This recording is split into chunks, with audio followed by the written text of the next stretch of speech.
বাবা, যে আমাকে অনাথ বানিয়েছিল তাকে আমি ক্ষমা করিনি। তাকে দুঃখ দিয়ে, কষ্ট দিয়ে, যন্ত্রণা দিয়ে ঘর ছাড়া করেছি।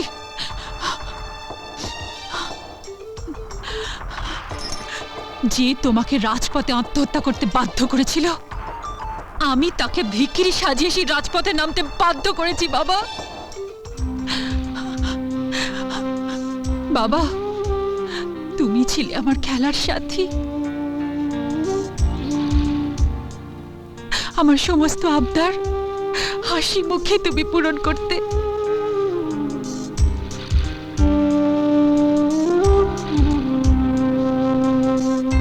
তুমি ছিলে আমার প্রিয় বন্ধু।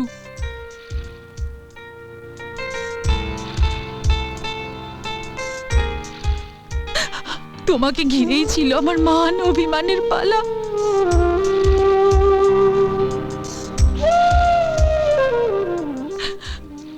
তুমি ছিলে আমার জীবনের একমাত্র অবলম্বন। বাবা, সেই তোমাকে আমার জীবন থেকে যে কেড়ে নিয়েছে, আমাকে একা করে দিয়েছে, আমাকে কাঁদিয়েছে, তার জীবন থেকেও আমি তার একমাত্র অবলম্বনকে সরিয়ে দিয়েছি। বাবা, আমি তাকেও কাঁদিয়েছি।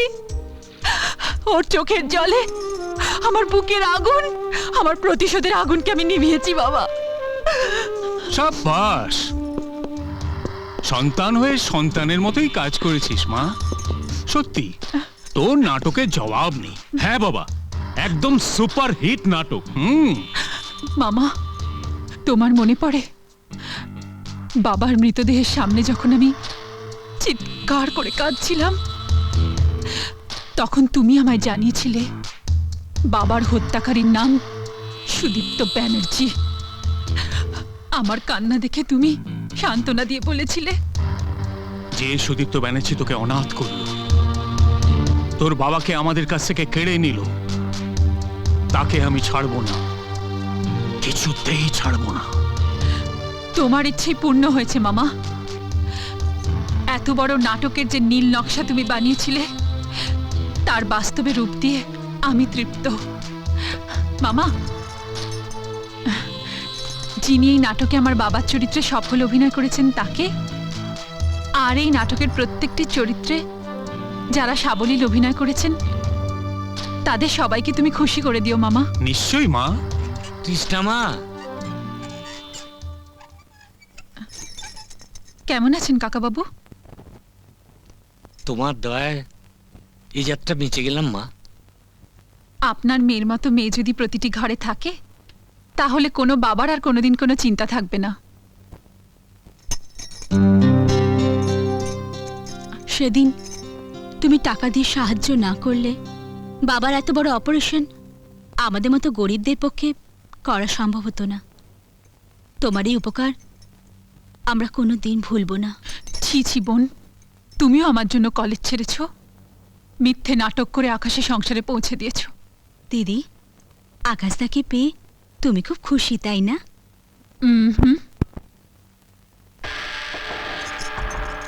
আমি খুশি হব সেদিনই, যেদিন আমি আকাশকে দিয়ে ওই বাড়িটা আমার নামে লিখিয়ে নেব, যাতে সুদীপ্ত ব্যানার্জি ওই বাড়িতে কোনোদিন আর ফিরে আসতে না পারে।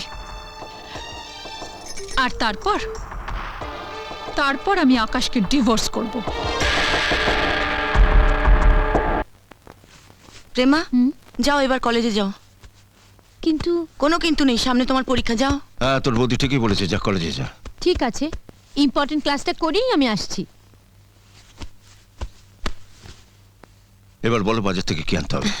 ওসব নিয়ে তোমায় টেনশন করতে হবে না, বাজার টাজার আমি সেরে নেব। তুমি বরং একবার অফিসে যাও। পুরনো চাকরিটা ফিরে পেলে আবার আমরা নতুন করে বাঁচতে পারবো। হ্যাঁ গীতে, আমাদের বাঁচতে হবে, নতুন করে সংসার পাততে হবে। যে সংসারে সবাই থাকবে, থাকবে না শুধু আকাশ, আমার সৎ ভাই।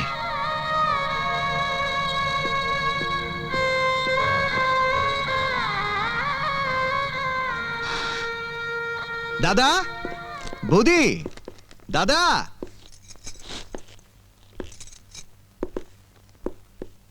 কি ব্যাপার, এত মিষ্টি? আজ আমার জন্মদিন, আপনজন বলতে তো কেউ নেই, তাই আপনাদের কাছে চলে এলাম। দাদা বৌদিকে দেখছি না। ওনারা কেউ বাড়িতে নেই। ঠিক আছে, আমি অপেক্ষা করছি। দাদা বৌদিকে মিষ্টি না খাইয়ে আজ আমি যাচ্ছি না। অপেক্ষা করলেও দেখা হবে না, কারণ দাদা বৌদি আর কোনোদিন এ বাড়িতে ফিরে আসবে না। রাগ করে চলে গেছেন বুঝি? তা রাগ করে গেলে ফিরে আসবেন, তাড়িয়ে দিলে আসবেন না। তাড়িয়ে দেননি তো? কি করেছি আর না করেছি সেটা আমার ব্যক্তিগত ব্যাপার। আশা করি এ ব্যাপারে আর নাক গলাবেন না।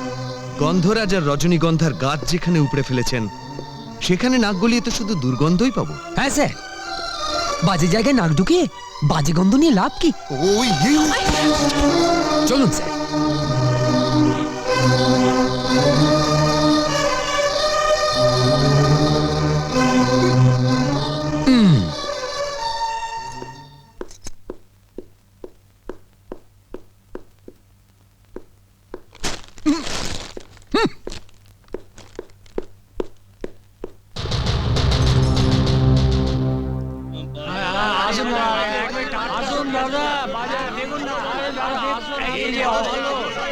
টমেটো দেখুন, দেখতে পারেন একবারে।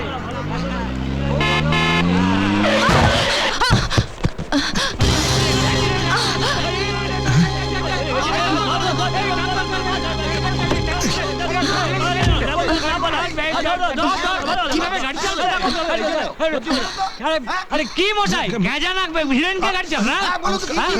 ইয়ার কি হচ্ছে? হাত টাকতে মুখে গেল, মার। না না, দোহাই আপনাদের, ওনাকে কেউ মারবেন না, ওনার কোনো দোষ নেই। আরে কি বলছেন আপনি? ঠিকই বলছি আমি, সবই আমার দোষ। না হলে আমি বা ধাক্কা খাবো কেন, আর উনি বা ধাক্কা মারবেন কেন? আসলে সবই কপাল। দোহাই আপনাদের, দয়া করে ওনাকে কেউ অপমান করবেন না। আসুন আপনারা, আসুন।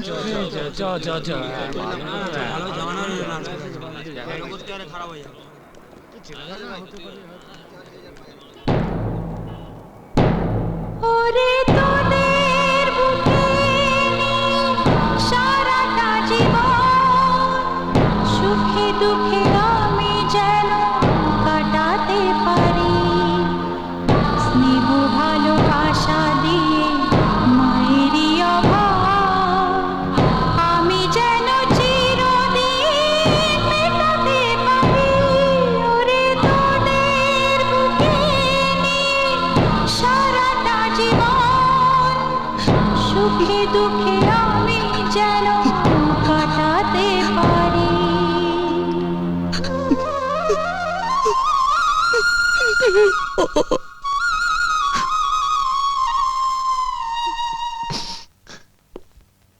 আপনার ভাইয়ের মতো একটা ভাই কজনের কপালে জোটে বলুন?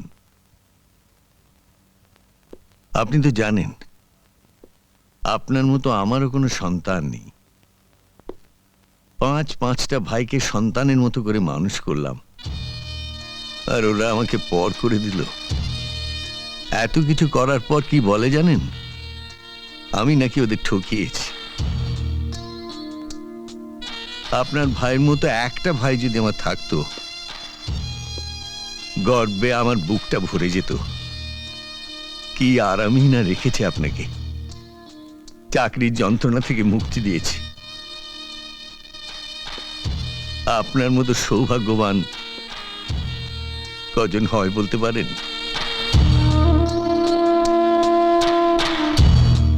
হ্যাঁ স্যার, আসি স্যার। প্রশংসা শুনেই চলে এলে? একবারও বলতে পারলে না যে চাকরিটা তোমার খুব প্রয়োজন? পারলাম না। যেভাবে উনি আমার সামনে আকাশের প্রশংসা করছিলেন, আমি পারলাম না কিন্তু সেই মুহূর্তে আকাশকে ছোট করে দিতে। কেন পারোনি? যে আকাশ নিজেই ও রক্তের সম্পর্ককে অস্বীকার করেছে, যে আকাশ নিজের সুখের জন্য আমাদের দূরে সরিয়ে দিয়েছে, যে আকাশ তোমাকে আমাকে ছোট করেছে, সেই আকাশকে ছোট করতে তোমার এত আপত্তি কিসের? আকাশ আমাদের কেউ না। কেন তুমি মনে করতে পারো না আকাশ বলে আমাদের জীবনে কোনোদিনও কেউ ছিল না? আমার দিকে তাকিয়ে দেখো, আমি তো আকাশকে ভুলতে পেরেছি। আকাশ যদি দাদার মর্যাদা রাখতে না পারে, নিজের সুখের জন্য স্বার্থপর হতে পারে, তাহলে তুমি বা বেঁচে থাকার জন্য নিজের স্বার্থটাকে কেন দেখবে না? আজ আকাশের জন্য আমার মনে তো কোনো স্নেহ মায়া মমতা নেই, ভালোবাসা নেই। আমি তো আকাশের স্মৃতি মন থেকে মুছে ফেলেছি। তোমার কথা যদি সত্যি হয় তাহলে আকাশের এই ছবিটা সঙ্গে এনেছিলে কেন?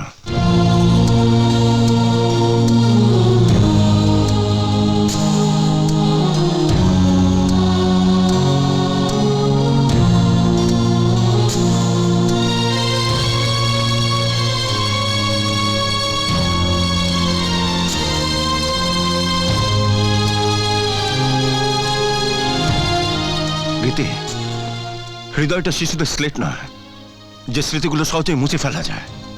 স্মৃতি কোনো কাচের ফুলদানি নয় যে তাকে আছড়ে ভেঙে ফেলা যায়। আকাশ যদি আমাদের সংসারটাকে ভেঙে দিতে পারে, ভেঙে দিতে পারে আমাদের সুন্দর মনটাকে, তাহলে স্মৃতিকে কেন ভাঙা যাবে না?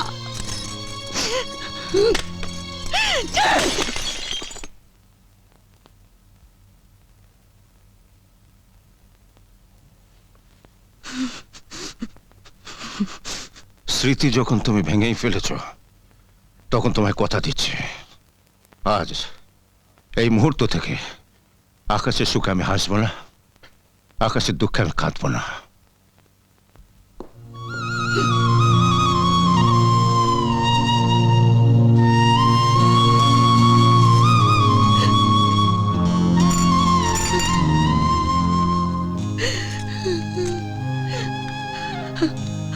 আমাকে তুই ক্ষমা করে দে আকাশ। তোকে ওর মন থেকে মুছে ফেলতে না পারলে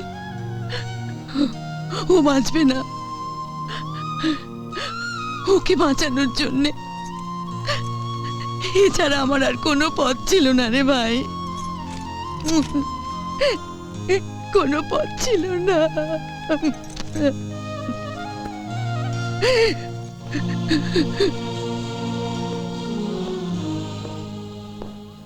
নমস্কার স্যার।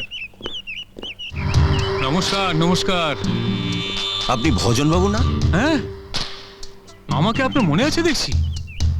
আপনার স্মৃতিশক্তি তো সাংঘাতিক। আমাকে যে জেলে পাঠিয়েছিলেন এটাও নিশ্চয় মনে আছে আপনার। আপনার উপর আমার খুব রাগ, প্রতিশোধ নিতে চাই। কি করি বলুন তো? আপনি তো আর আমার মতো বাটপার বদমাশ নন যে জেলে পাঠিয়ে দেবো, আবার আমার মতো বেহায়ও নন যে একেবারে জেল খেটে এসে বুক ফুলিয়ে ঘুরে বেড়াবেন। আপনি হলেন ভদ্রলোক। আপনি কাজ করুন, এই ইহলোকে না থেকে আপনি পরলোকে চলে যান। এই ওনাকে পরলোকে যাওয়ার ব্যবস্থা কর, আমি শান্ত শান্তির ব্যবস্থা করে গে। নে ধর।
জানোয়ার কথা।